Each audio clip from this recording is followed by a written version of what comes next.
Динебездә тыйылган ризык хәрам, рөхсәт ителгәне хәләл дип атала. Үҙен мусулман дип һанаган кешенең ризыгы һис шикһеҙ хәләл булырга тиеш. Хәрәмдән килгән әрәмгә китә дигәндәй, был боҙоҡтан ныҡ итеп һаҡланырға кәрәк.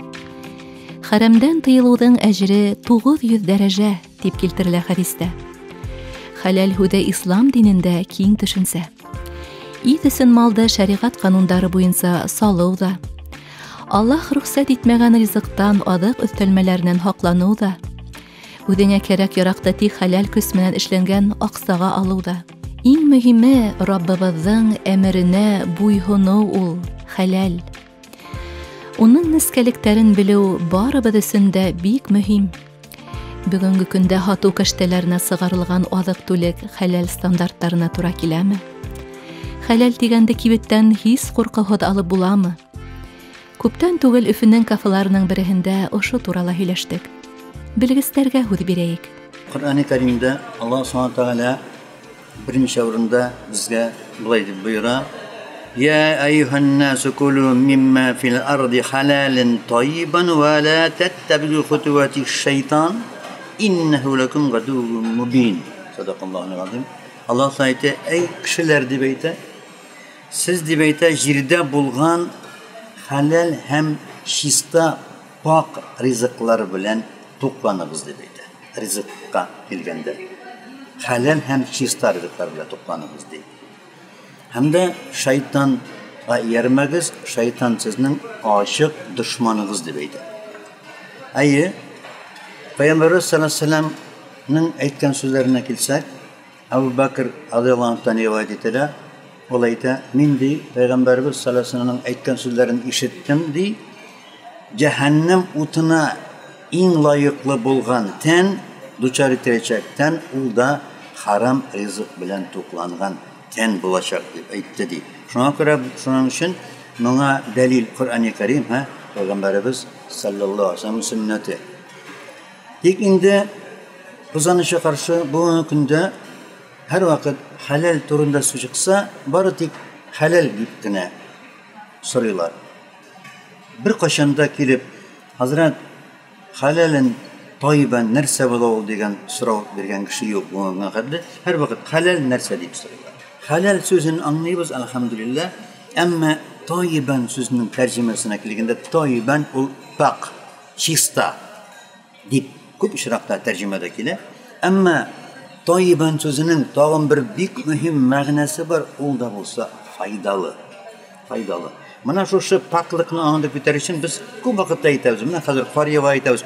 Ап-пак кар ява дибез. Шулай бит? Ап-ак кар.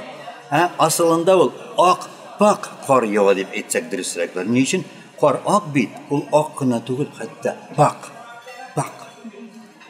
Идеальная чистота рушится. Шулай бит инде. Чөнки акылга сыймаслык бит. Кар бер тегенең ничәмә санын да белмәйбез. Бер кар яганда күпме төшкәнен, шулай бит. Һәммә берсенең берсе дә охшашы юк. Аллаһ Тәгаләнең бу хикмәте. Шуңа күрә инде шушының таянып фикерләгәндә тайбан сүзенә бигрәк тә күбрәк әһәмият бирергә кирәк. Ни өчен дигәндә, чөнки шул ук Ал-Бакара сүрәсенә әле дип киттек, аяти кәримәне. Аллаһ Тәгалә умумән бөтен кешеләргә мөрәҗәгать итә. "Я юханнас, эй кешеләр ди, сез ди хәләл һәм чиста пак ризык белән ди тукланыгыз ди." Шул ук Бакара сүрәсенең 2-нче аятында әйтә: "Я айюхаллазина аману." Инде мөселманнарга мөрәҗәгать итә. Сез ди мөселманнарга әйтә: "Кулу мин таййибат." Кулу мин таййибат, ягъни тукланыгыз, ризыкланыгыз таййибат. Чиста, пак ризык белән. Ягъни хәләл сүзе таййибат сүзенең иченә кирде, мәгънәсенә кирде. Аллаһ Тәгалә Ҡөрьән-и Кәримдә хәләл сүзен кулланганда анда хәләл һәм харам дип әйтә. Ул ризыкка гына карап түгел, хәтта фикергә карап, нәсебне фикергә карап та, башка нәрсәгә карап. Анда инде ул куллана Ан-Нафл сүрәсендә ялган сөйләү турында Аллаһка карата. Харам һәм хәләлне. Амында таййибат сүзе иченә хәләл дә керә. Менә шушыны аңлап, дөрес фикерләсәк, ул вакытта күп сорауларга җавап үзеннән үзе табылыр иде. Менә ошондай фирмалар бар. Улар бер юлы суска итенән полуфабрикаттар сыгаралар. Һәм бер юлы хәләл дигән полуфабрикаттар сыгаралар. Ул фирмаларга нисек карайһығыз, уларга ышанырга буламы? согласно международным стандартам, у нас же вот это халяль, оно и все стандарты гармонизируются с международными требованиями, да? В международных стандартах, что возьмите Арабские Эмираты, что малазийские стандарты, что смиковские, турецкие стандарты, там категорически запрещено переходы, вот день производит халяльную продукцию, допустим, да, и на следующий день продукцию из не халяль. По запросу, то есть могут использовать и свинину там, и другие, допустим, продукцию. То есть в международных стандартах это запрещено. То есть нельзя вот этого перехода категорически нельзя, потому что нет возможности, чтобы полностью смыть ту продукцию. Если до этого продукция производилась не халяль, допустим, да, но на этой территории планируется выпускать продукцию халяльную, то предприятию необходимо провести санитарную уборку, все вычистить, убрать все нехаляльные ингредиенты и саму продукцию, а потом уже начинать халяльной продукции. И при этом уже больше не переходить на нехаляль. Өстәлмәләргә кагылганда белгечләр бөҗәктәрдән алынган кышинил, ягъни я 120-гә, малдың я суска малның һөягенән я тиреһенән алынган желатин, ягъни я 441-гә, һәм натрий фосфаты я 542-гә, шулай ук Е 904 хан астында лаклы бөҗәктәрдән итештерелгән шеллыкка игътибарлы булырга кәңәш итә. Пектин һәм уның һымак үсемлек майҙарынан итештерелгән эмульгатор һәм стабилизаторлар 100% менән халяль. Есть перечень ингредиентов, которые допускаются при производстве халяль-продукции. Эти очень больше 2500, всех запомнить невозможно, конечно, но основные моменты можно посмотреть. Но я хотела бы обратить внимание на то, допустим, вот молочная продукция, да? Вы, наверное, видели сыр, производство сыра. При производстве сыра для того, чтобы используется молокосвертывающий фермент, сычужный фермент используется. Сычужный фермент, он обычно животного происхождения. Он добывается из желудка животных. Для нас, конечно, вопрос возникает, из какого животного произведен, да, может быть из свиньи, может быть из ягненка. Если даже допустимы, допустим, животные, которые разрешено по нашим шариатам, что это можно использовать при халяль-производстве, то произведен ли убой по исламским шариатам. То есть нужно обратить внимание на это. Но производителям очень сложно писать, из какого сычужный фермент, из какого животного произведен и соблюдается ли халяль. Да, конечно, это нам не напишут. Поэтому я бы порекомендовала нашим покупателям, особенно вот верующим, исповедующим ислам, вот фермент именно микробного происхождения. То есть здесь уже как-то более безопаснее, и мы уверены, что здесь уже нету харамной продукции. Да, бактериального или, допустим, микробного происхождения. Да, так и пишут, да.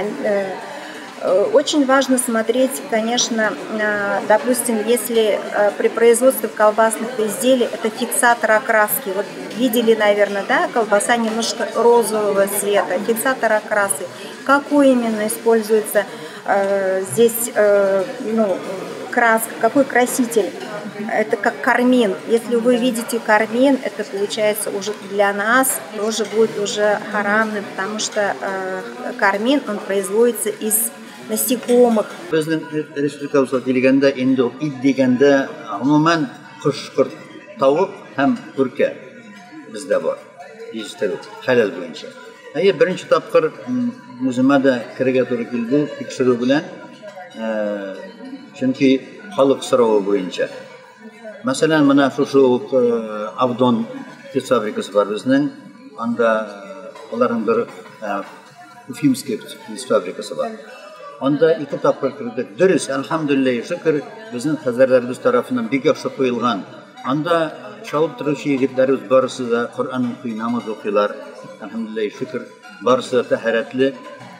Ular Şariat kanunu boyunca Bismillahi Allahu Akbar deyip şak bilen çalıp duralar. Her bir tavukun. Hayır, bunысы iştene. Hem de tağın bitini bizning kuşqa kelgende, bir yerde tavukqa kelgende, halıq ayta, mana issiq suv bilen değil, issiq suv bilen parlandırgaç, içindeki, şefirdeki nacis itke kuşuvi ihtimal diler. Yok muhtarım cemaat. Naramin hanım da edip gitti. Bu hakkında bir katı karala bu. Şimdi anda biz tekşirde ötkərgende var. Sekundomer bilen eksperiment. Her bir sekundundan nişik azıgan sulay işlene. Tavuk çalındı. Bismillahirrahmanirrahim bilen ol barada ol kupmedir kolemde vakitini geçkine suğa kire. Şundan gerek vakitinde çığa. Onu gerek vakitinde yolkuyorlar. Hem de şiirlerde bir şiirlere uçta itip salıp koyuyorlar. Bunысы barısı da ütele. Tağımırta ötesin bile halal ütele. Tek tayyiben bir Allah kağına bilgili. Çünkü onun nerse aşağının, hükmü aşağının biz bilmeydik. Hem de şuna karşılığında haram deyip edirge hakkımız yok. Halal şartı üteldi. Eğinde tayyiben biz cevap vere almayız. Fəhimli hüləşudə Rəsəydə həm Respublikavızda keng qolas yeyən halal industriyanın üteşi, Müslümanlardan tış başqa din vəkillərinin də şul produksiyaga yıldan yıl artqan ihtiyacıyla tilgə alındı. Bilgislərdən kengəşin tutup, rizıqtың nində yol менән өстәлебезгә эләгүен гел хәстәрләп торһак, кесе буынды ла шуга күндерһәк, һис шикһез Раббының ризалыгына өлгәшербез. Был бәхетте барыһына ла бирһен Аллаһ.